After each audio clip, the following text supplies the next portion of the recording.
안녕하세요 여러분, 한교쌤입니다. 자 여러분, 이번 시간에는 4대 문명의 마지막 기타 문명들에 대해 살펴보도록 하겠습니다. 자, 우리가 이집트, 메소포타미아 문명 비교했었고요. 자연환경을 중심으로 개방적인 지역에 이민족의 침입이 잦아서 굉장히 편세적인 생애관을 갖고 있던 메소포타미아 문명과 폐쇄적인 지형에서 이민족의 침입이 잦지 않고 통일된 왕조가 오래 유지되어서 내세적인 세계관을 갖고 있던 이집트 문명 둘이 비교했고, 청동기에 기반하여 인더스강에서 원주민인 드라비다족이 모헨조다로 하라파를 만든 인더스 문명과 아리아인이 철기를 가지고 와서 만든 브라만교와 카스트 제도로 피지배자들을, 원주민들을 지배했던 겐지스 문명, 이런 것들 비교했고요. 그리고 중국 문명, 하왕조, 상왕조, 중왕조. 상왕조라 그러면 갑골 문자, 한자의 원형, 정인, 점술집단. 그리고 주왕조가 내용이 많았죠. 혈연적 봉건제, 종법, 천명,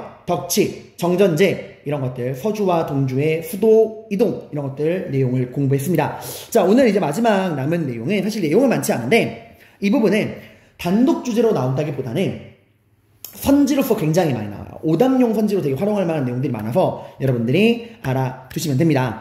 자, 우선 짜잘짜잘하게 나온 거니까 핵심적인 내용들만 보도록 하겠습니다. 우선 지중해 연안의 문명인데요. 자, 우리가 지역 명칭을 좀 살펴보고 갈게요. 자, 여기 오늘날 이탈리아 반도가 여기 있죠. 이탈리아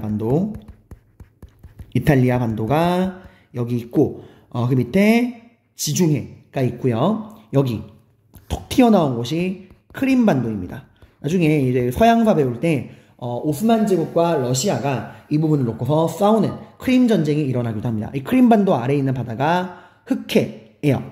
그리고 여기 오늘날 그리스가 있는 이쪽을 우리가 발칸 반도로 갑니다. 나중에 1차 세계대전의 원인이 되는 곳이기도 하고요.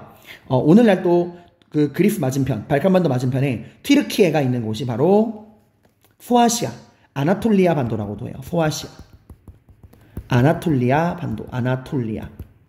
글씨가 좀 안 보이겠네요, 이러면. 아나톨리아 지역이라고도 하고, 이 발칸 반도와 소아시아, 아나톨리아 사이에 있는 바다를 에게해라고 이야기를 합니다. 에게해라고 이야기를 해요. 자, 이런 기본적인 지리 명칭을 알아두신 상태에서 하나하나 살펴볼 건데, 이 지중해 문명에서는 히타이트, 페니키아, 헤브라이, 이 세 문명을 살펴보도록 하겠습니다. 자, 맨 먼저 히타이트입니다. 히타이트는요, BC 2000년경 무렵에 어디서 시작했느냐, 장소가 중요해요. 소아시아, 오늘날 튀르키예가 있는 이 소아시아 아나톨리아 지역에서 성립을 하게 됩니다. 소아시아 아나톨리아에서 성립을 하게 되고, 히타이트 하면 여러분이 꼭 기억해야 되는 건 철기예요. 철기.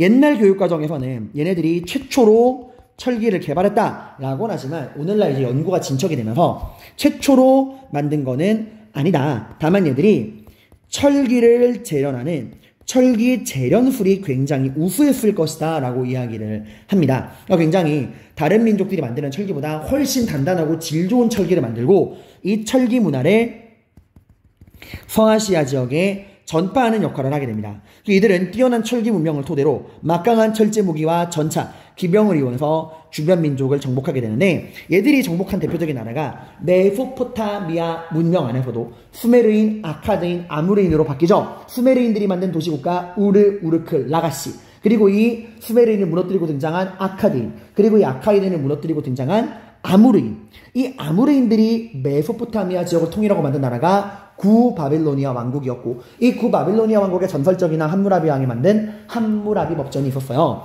그 구바빌로니아 왕국을 멸망시킨 게 바로 히타이트입니다. 얘네가 이제 멸망을 시켜요. 자, 그리고요. 죄송합니다. 목이 좀 막혔어요. 자, 그리고 이 구바빌로니아 왕국을 멸망시킨 히타이트는 그 여세를 몰아서 바로 어디까지 가느냐, 이집트까지 가게 됩니다. 그리고 이집트와 한판 격돌을 벌여요. 이거 제가 이집트에 설명할 때 이야기했죠. 이집트와 고바빌로니아 왕국을 무너뜨린 히타이트와의 한판 승부. 이때 이제 이집트의 지도자가 람세스 2세라고 이야기를 했죠. 람세스 2세. 자, 이 둘의 전투가 무슨 전투? 카데시 전투예요. 카데시 전투. 이런 일이 있었다 정도 보시면 되는데, 이렇게 구바빌로니아 왕국을 멸망시키고 이집트랑 맞짱을 뜰 만큼 강했던 이 철기의 대표자인 히타이트는 BC 12세기 이후에 갑자기 쇠퇴하고 멸망합니다. 오늘날은 되게 미스테리예요. 이 잘 나가던 애들이 왜 갑자기 이렇게 사라졌느냐? 이거 미스테리입니다. 자, 그리고 히타이트가 쇠퇴한 틈을 타서 성장한 게 바로 페니키아와 헤브라이예요. 그 중에서 우리 먼저 페니키아를 살펴보겠습니다. 페니키아는 히타이트가 쇠퇴한 이 BC 1200년 12세기경부터 본격적으로 성장하는데, 이 페니키아는 히타이트랑 성격이 완전 달라요. 히타이트는 굉장히 정복 활동을 활발하게 한 전사 집단이라면 페니키아인들은 상인 집단입니다. 무역을 통해서 부를 축적한 상인 집단이야. 그럼 얘네가 어디를 무대로 장사를 했느냐? 바로 여기 지중해와 흑해. 페니키아인들은 지중해와 흑해를 중심으로 지중해와 흑해를 무대로 해상무역을 전개했다. 해상무역을 전개했다라는 거야. 그리고 얘들은 봐봐, 지중해랑 흑해를 중심으로 해상무역을 전개했는데, 자, 페니키아인들이 이 지중해를 건너서 장사를 할 때 거리가 너무 멀잖아. 그러니까 그 시대 항해 기술로 이 지역을, 이 먼 지중해 지역을 한 번에 주파하기란 쉽지가 않아요. 그럼 뭐가 필요해? 중간에 쉬어갈 수 있는 거점이 필요하겠죠. 그래서 페니키아인들이 무역을 위해서 오늘날 아프리카, 북아프리카 지역 이 튀니지에 식민도시를 건설하는데, 그게 바로 카르타고입니다. 얘네들이 만든 식민도시, 카르타고라는 식민도시를 건설했다가 되게 중요해요. 그래서 페니키아 하면은 지중해와 흑해를 무대로 무역을 전개했고, 특히 뭘 만들었다? 식민도시인 카르타고를 만들었다라는 게 되게 중요합니다. 왜냐면 이 카르타고는 나중에 이 페니키아 본국이 무너진 이후에도 카르타고는 끊임없이 번성을 해요. 그래서 이 카르타고가 나중에는 누구랑 겨룰 정도로 번성하느냐? 이탈리아 반도를 통일하고 등장하는 로마. 이 로마와 카르타고가 뭘 놓고서 지중해의 지배권을 놓고서 한판 승부를 벌입니다. 이게 바로 그 유명한 포에니 전쟁이에요. 근데 이 포에니 전쟁에서 카르타고가 패배하게 됩니다. 자, 그래서 카르타고 역사를 정리할게요. 이게 수능에 한번 나왔어요. 카르타고는 뭐로 시작했다? 페니키아, 지중해랑 흑해를 무대로 해상무역을 하는 페니키아인들의 식민도시로 시작을 했고, 페니키아가 멸망한 이후에도 계속해서 번성하다가 나중에는 지중해의 지배권을 두고 로마와 포에니 전쟁을 벌였다. 근데 이 포에니 전쟁에서 카르타고가 패배하고, 포에니 전쟁에서 패배한 이후에 로마의 속주가 됩니다. 로마의 식민지, 속주가 돼요. 그러다가 시간이 흘러 영원한 건 없다고 로마도 게르만족의 침략으로 쇠퇴하게 되고, 당시 이제 로마에 들어온 게르만족들 중에 반달족이라고 있어요. 이 반달족 애들이 북아프리카 지방을 점령하고 나라를 만듭니다. 이게 바로 반달 왕국이에요. 근데 이 반달족은 굉장히 잔인했어. 그래서 오늘날에도 여러분, 기존의 문명을 파괴하는 야만적인 행위를 반달리즘이라고 이야기를 합니다. 여기서 나온 이야기예요. 반달족의 파괴 행위. 그래서 비록 이 이탈리아에 있던 로마는 망했지만, 로마가 나중에 배우겠지만요, 소로마, 동로마로 분열됩니다. 그래서 이 이탈리아의 근거지를 두었던 소로마는 망했지만, 이 발칸반도에 콘스탄티노폴리스의 근거지를 두었던 동로마, 비잔티움 제국은 소로마가 멸망한 이후에도 계속 번성을 하거든요. 그래서 당시 이 동로마, 비잔티움 제국의 전성기를 이끌었던 위대한 황제인 유스티니아누스 대제가 이 반달왕국을 점령하게 돼요. 그래서 유스티니아누스 대제, 나중에 다 배울 거예요. 비잔티움 제국, 동로마, 비잔티움 제국을 전성기를 이끈 유스티니아누스 대제에 의해서 점령당하게 된다라는 거 정도가 이 카르타고에서 여러분이 아시면 될 내용입니다. 그리고 이 사람들은 무역을 하다 보니까 빠르게 속도가 생명이잖아요. 근데 기존에 상형 문자나 이런 건 너무 글자 수도 많고 내용을 전달하기에 적합하지 않은 거야. 그래서 얘들이 빠른 지식의 전달을 위해서 소리 나는 대로 발음하는 표음 문자라는 걸 제작을 합니다. 그리고 이 표음 문자가 그리스 지역으로 전파된 이후에 로마로 전파되어서 오늘날의 알파벳의 기원이 돼요. 자, 이걸 여러분 뭐랑 비교하시면 되냐면은, 우리 상왕조, 은왕조에서 점을 친 걸 기록한 갑골 문자. 이 갑골 문자가 한자의 원형이었죠. 갑골 문자, 상나라 사람들이 만든 갑골 문자가 한자의 원형이라면 페니키아인들이 만든 표 문자는 뭐의 원형? 알파벳의 기원이 되었다라고 보시면 되고, 이 페니키아인들은 자줏빛 염료, 보라색을 되게 잘 만들었다 그래요. 이 페니키아 자체가 자줏빛 사람들이라는 뜻이에요. 선생님이 자주 있는 보라색 옷이랑 그 보라색 손목시계, 보라색 핸드폰 케이스, 선생님은 페니키아인 같은 스타일인 거죠. 페니키아로. 자, 그 다음 마지막으로 우리가 헤브라이에 대해 살펴볼 텐데, 헤브라이는 히브리족이라고도 합니다. 오늘날 이제 이스라엘 민족들이 여기서 나온 건데, 이 사람들은 원래 유목민족이었어요. 어디서 떠도는 유목민족이었느냐? 가나안 지방에서 떠돌던 유목민족이었습니다. 오늘날 팔레스타인. 죄송합니다. 이 사람들은 원래 유목민족이었어요. 헤브라이족들은 떠돌이 유목민족이었는데, 얘들이 어디에 정착하느냐? 유목생활을 청산하고 오늘날의 팔레스타인 지방, 신께서 우리에게 허락했다는 젖과 꿀이 흐른다고 하는 가나안 팔레스타인 지방에 정착을 하게 됩니다.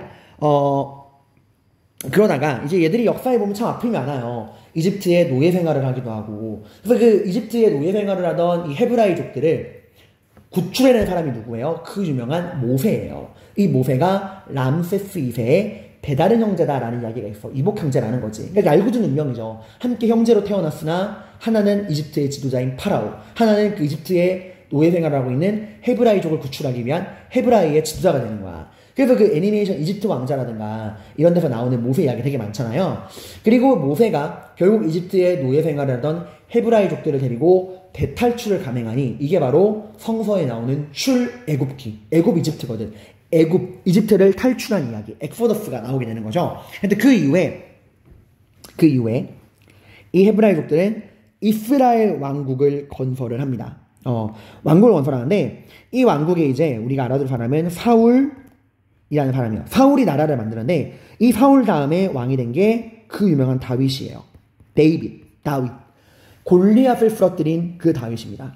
그리고 다윗의 아들 솔로몬을 거치면서 이스라엘 왕국은 최고의 전성기를 누리게 돼요. 지혜의 왕 솔로몬 있죠? 두 여자가 아이의 시체를 안고서, 아이를 안고서 서로 자기 아이다. 이러니까 솔로몬 왕이 그럼 아이를 칼로 반으로 잘라서 반반씩 나눠 가져라 라고 하니까 한 여자는 오케이 콜 이러는데 한 여자는 그럴 수 없습니다. 차라리 이 아이를 저 여자에게 주시죠 라고 이야기했고, 솔로몬은 네가 진짜 엄마구나 라고 이제 판단했다는 그런 이야기죠.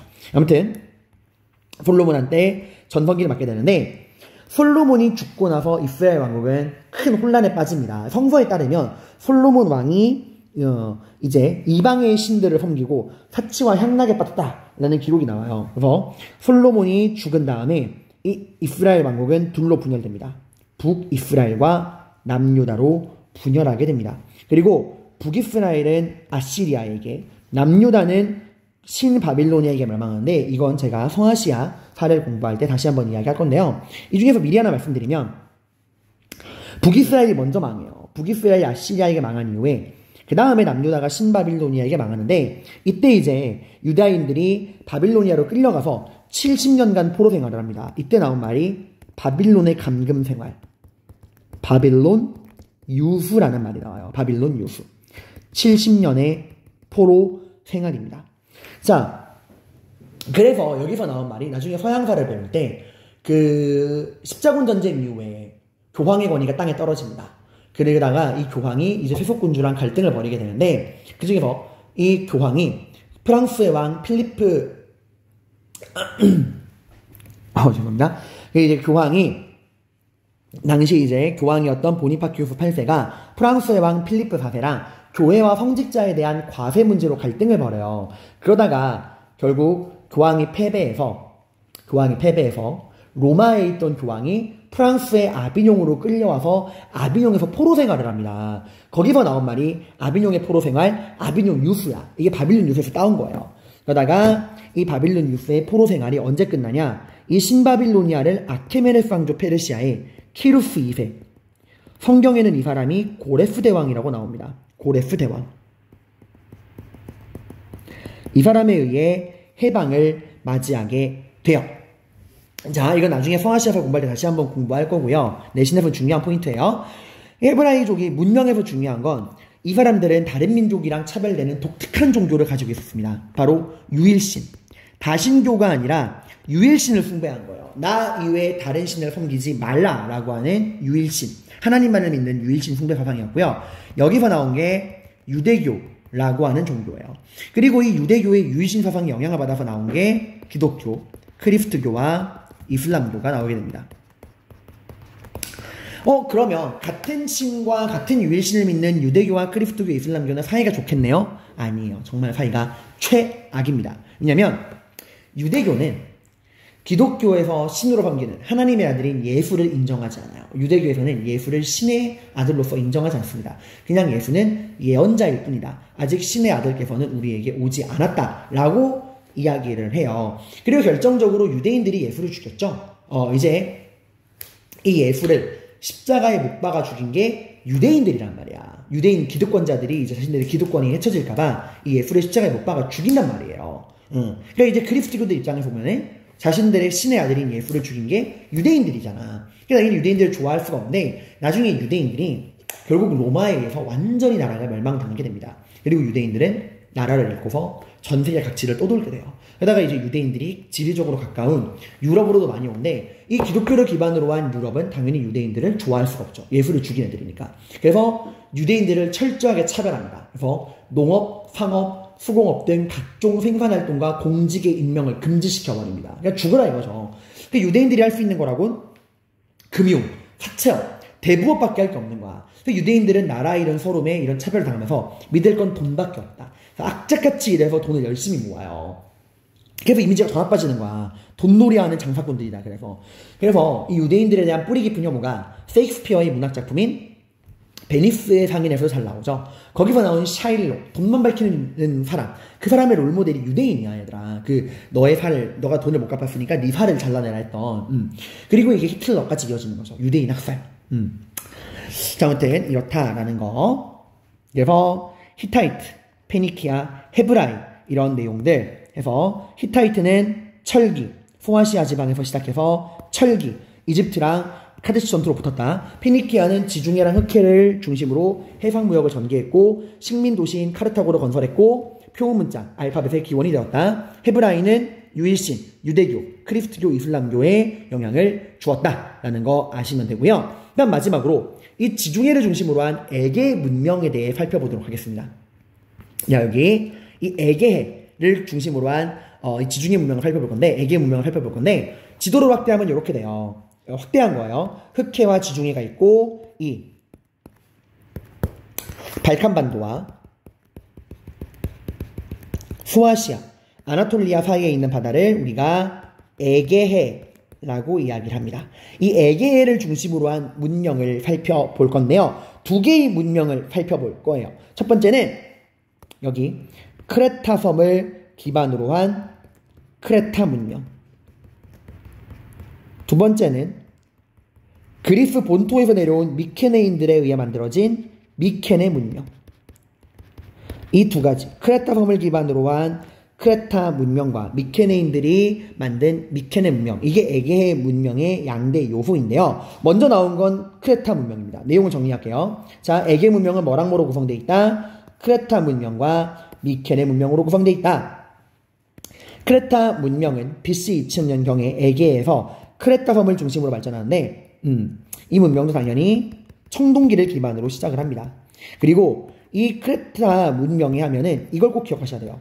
대표적인 유적지가 크노소스 궁전이라고 하는 거예요. 크노소스 궁전. 이 크레타 문명의 전설적인 왕 미노스 왕이 만든 궁전인데 이 구조가 워낙 복잡해서 미궁, 라비린토스, 미궁이라고도 불리는 궁전, 크노소스 궁전입니다. 그래서 크노소스 궁전 자체가 선지에 되게 많이 나와요. 크노소스 궁전, 이 문명에 대한 설명으로 뭐 옳은 것을 크노소스 궁전을 건설했다라는 게 되게 많이 나옵니다. 오답선지로. 그리고요, 이 크노소스 궁전을 여러분이 뭐랑 구분하셔야 되느냐?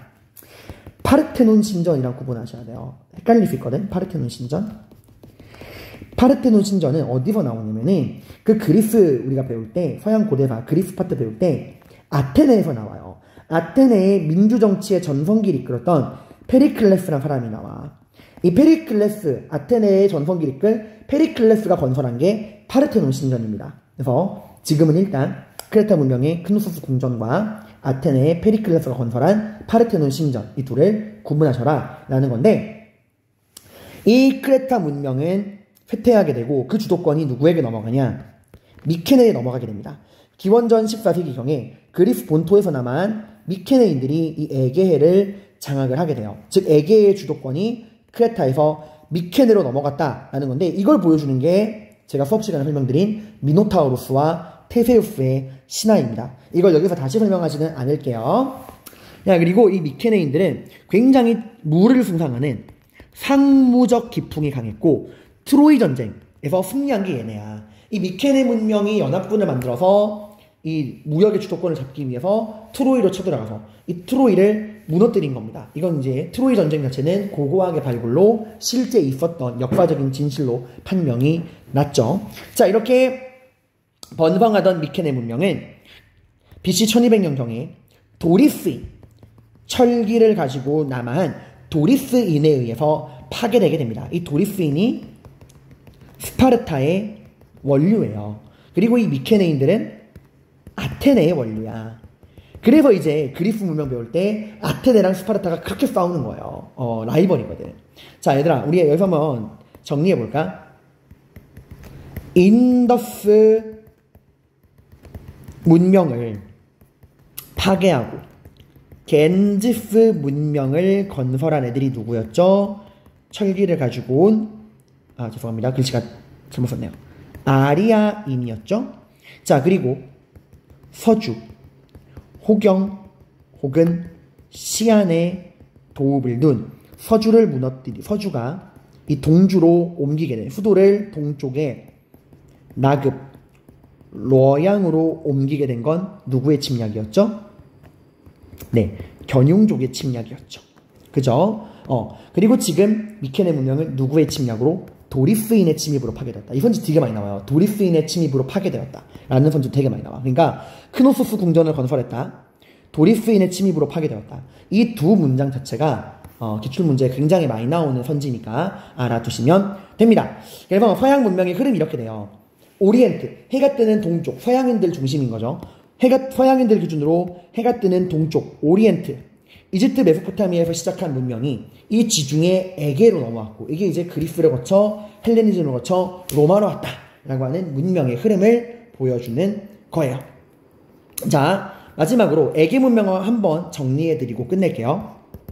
자, 에게 문명, 지중해 문명.